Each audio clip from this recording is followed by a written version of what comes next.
in a mountain. Semyaza says not all Earth human beings think logically and with a sharp mind. Many also live in some belief of an unreal religion, which forbids them to reflect upon and investigate such matters. On the other hand, you also have to consider that you have traveled very far, and you have considered everything very precisely. As I know, you've traveled 43 countries of the earth and have tirelessly been in investigations. So you have, also with our assistance, experienced and found many more things than what the best archaeologists and other scientists of the earth have ever managed to do. Moreover, you've also traveled outer space and the dual universe with us and have seen various foreign worlds and other life forms. Billy says maybe you're right, but I think that's a little too much glory for me. Tell me again, how long we still have to wait here? Semyaza says we can depart from here in a few minutes. Billy says good, I would then still like to try to use my film camera to film a satellite and the Earth and maybe even the Moon. Semyaza says you can do that but not until we're back again. But then, for this, at least use the scanning device, and then fasten this light source to it firmly. The optics of your camera aren't very light intense, that's why. Billy says as you wish, but then, can I also take pictures on the primeval world with this? Semyaza says sure. Billy says that's good if only I had more film. Even with the slide film, I'm just not well covered. I still wanted to get some, but I no longer had enough money. Unfortunately, I am now financially, so to speak, where one whistles from the last hole. I'm simply bankrupt, and I can't even pay all the bills in the month of December. Semyaza says I know your problem. You must still be a little patient, however, because there are things in motion that will help you. Your situation will still get worse, though, because in the middle of next year, you will have to seek another place of residence. Billy says but why, then? Semyaza says someone wants to do you harm and fears you, even one from the local authorities. And since the house, in which you live with your family, belongs to the local authority, it's not surprising that one will cancel your residential contract. Billy says nevertheless, I do no one any harm. Semyaza says certain people fear the truth, and they can't cope with the fact that they are in the wrong. You've told them the truth, but they haven't recognized the truth and have accused you of lying. But now, they have to bring into experience that they themselves have succumbed to untruthfulness, which they aren't able to bear. They thought that they were very knowledgeable, and they suddenly had to realize that they are in the wrong, which they now want to deny. However, they fear, however, that you could make their stupidity evident, so they seek this path of self-protection.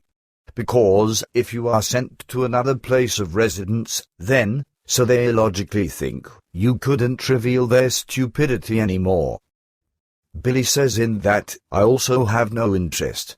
But it had to come so far sometime, this was to be expected. After all. Semyaza says sure, but it is only good for you and your family.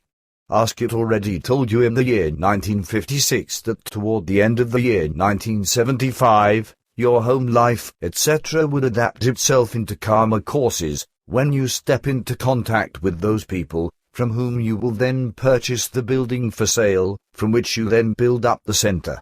This occurrence with another place of residence is only a part of what the future will bring you, in connection with the fulfillment of your mission. Billy says nice and good, but I can't really live on that. Semyaza says it will get better. Billy says you can talk very nicely and easily, but for me, it can be quite uncomfortable. After all, I still have a wife and children. But I don't want to complain about that. I really just want to say that at present, it really looks a bit lousy with my finances. But somehow, I must, indeed, deal with it. Semyaza says that is certainly so, but on the other hand, you are somewhat too unworldly with regard to material values. You should strive for that which is entitled to you. You have to fulfill a very large task, which should serve the whole of humanity on earth, but you should also be recompensed for it by your fellow human beings. You yourself should be concerned about that. Billy says that's impossible. On the one hand, I'm a hopeless anti-materialist, and on the other hand, I may not let myself be paid for my work in the way that I sell my knowledge. Ultimately, one has taught me to fulfill my task and has educated me therein. But this really only happened so that I can fulfill my task, for it just has to be fulfilled. Therefore, how could I let myself be paid for it? Semyaza says you degrade yourself. You know very well that you haven't received very much that was simply taught, rather, you often had to acquire the knowledge under mortal danger and even under very harsh conditions. But on the other hand, it is true that just your task is the most valuable, for which you must be appropriately recognized and recompensed. I know that you are a hopeless anti-materialist, but in your world, you may not be in this form. Your world is built on materialism, and therefore you have to think in accordance with this, whether you like it or not. Billy says leave this, you know very well that I can't do that. Semyaza says then with regard to these concerns, you must set an administrator over you. Mr. Jacob and Wetsaikon would probably be a very suitable man for that. He should take care of these concerns for you, and he should take care of your financial interests in all things. That is, indeed, also a part of his full-time activity. Billy says you really make me laugh, Semyaza. I am, nevertheless, really no baby. Semyaza says but in your interest, I would like him to take care of your concerns because you have to be able to live. Billy says your wish is honorable, Semyaza, but I am now an anti-materialist and can't just suddenly become a materialist. Semyaza says I didn't even speak of that, but of the fact that Mr. Jacob takes note of your financial interests. Billy says very well, then he should if he wants, but now, please leave me in peace with that. I've really never had so much drama around me because of money. Anyway, we better talk about something else. You just said something about the hair of the human beings in Mount Shasta, which reminds me of something very special. Here, there, that is a pair of scissors. Cute, eh? Semyaza says that is, nevertheless, a working device. Billy says of course, it can also be called that, but do you know what such a thing is good for? Semyaza says it is designed to cut materials. Billy says exactly, with this, one can even cut or trim away hair. Semyaza says sure, but what do you want with it? Billy says nothing less than to cut off a decent tuft of your hair, which we want to put in our display case as a memento of you, so to speak. You know, as something personal from you. We don't want to operate a cult with it. Here, I still have a piece of string to bind a decent bundle. You surely won't have anything against it, right? Semyaza says, you really have ideas sometimes, but if you think that it could be a joy for you. Billy says of course, then I may do so, yes? So, please tie this bundle together for me. Just tighten it a little harder, the thread doesn't tear so quickly. Good. So, let's now go ahead. Aha, nice. This is a nice memento, everyone will be happy about it. Translator's note: according to annotation number 3 on page 99 of Message from the Pleiades Volume 2, the investigation team, headed by Wendell Stevens, was given a small packet of hairs from the tuft that was cut from the head of Semyaza, and the investigators took it to the forensic laboratory in the Department of Archaeology at the University of Arizona, in Tucson, for analysis. They inquired into its age and whether it was from a human or non-human being or from a male or female. They also inquired into systemic deficiencies, any diseases that were overcome, condition of health, treatment, etc. The investigators were disappointed when they were told that most of what they asked for had to be determined from the root bulb of the hair and not simply a clipping.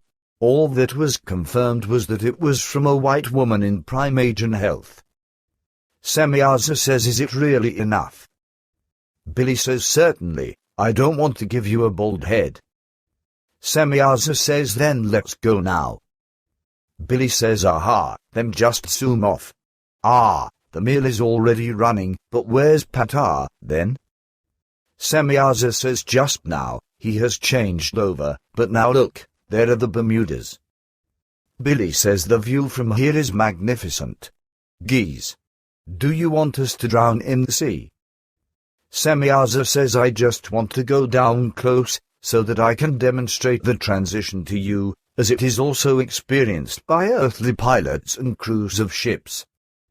Billy says oh, I see, then just go ahead. Semyaza says you really seem to have no nerves. Consider now that, with this transition, it doesn't concern that which normally exists. This is the transition into the dimension of the threefold world.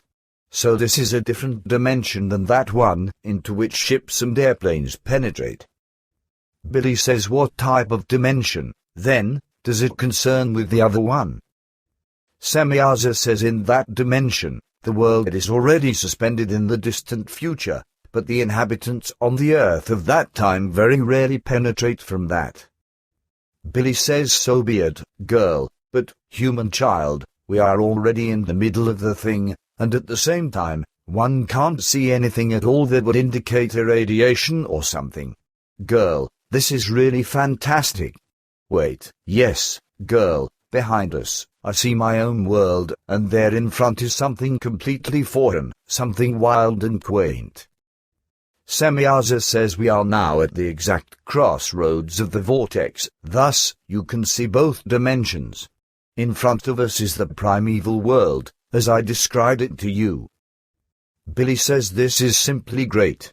Will we now slip in completely? Semyaza says we are already inside, as you see. Billy says those, there ahead, are now two of the worlds mentioned. Semyaza says sure, as I've described them to you. Billy says fantastic, simply fantastic, girl, there ahead, yes, is Patar. Is he coming up again from the primeval world? Semyaza says surely, otherwise, he wouldn't have landed on the planet. But now, we'll go to him and leave my beam ship there. Billy says great, then we can poke around a bit in the world. Did you really make a protective suit for me? Semyaza says surely, and we also considered that you can move your arm in the suit in such a way that you can use your camera. Billy says and the film camera. Semyaza says that would have made the suit much too bulky. But if you want to make a film here, then for now, I'll still fly you around in the world with my ship. But then, for the photographs, you have to use the scanning device because we can't get out without suits. Billy says done, then zoom off at once. I would like to capture some dinosaurs on film. Semyaza says as you wish, but be sparing with the film, since you only have a little, as you said.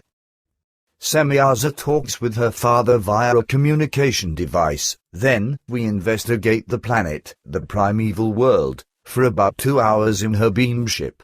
I can take various pictures of dinosaurs and the landscape, before we travel to her father in his great spacer. During the 2-hour expedition flight, nothing of importance was mentioned, so Semyaza finds this short conversation not worth transmitting. Explanation from the 8th of December, 1975. Already in the spaceship of Patar, after the greeting. Patar says it is a pleasure for me to see you again. Billy says the pleasure is all mine. But how is it with this? Semyaza told me that we can do some walking on this primeval world. Patar says that's right. We let a suit be made for you, by which you can take photographs. Billy says Semyaza already told me that. I would also like, then, a photo of you and me in the suit. Semyaza says I'll do that. Patar says you may not distribute my picture, however. Billy says that is, indeed, a pity, but if you want it like that. Patar says it must be, unfortunately, because I might still have to move on the earth once in your time. Billy says I understand, you don't want to be recognized. Ptah says that is so. It is a precautionary measure.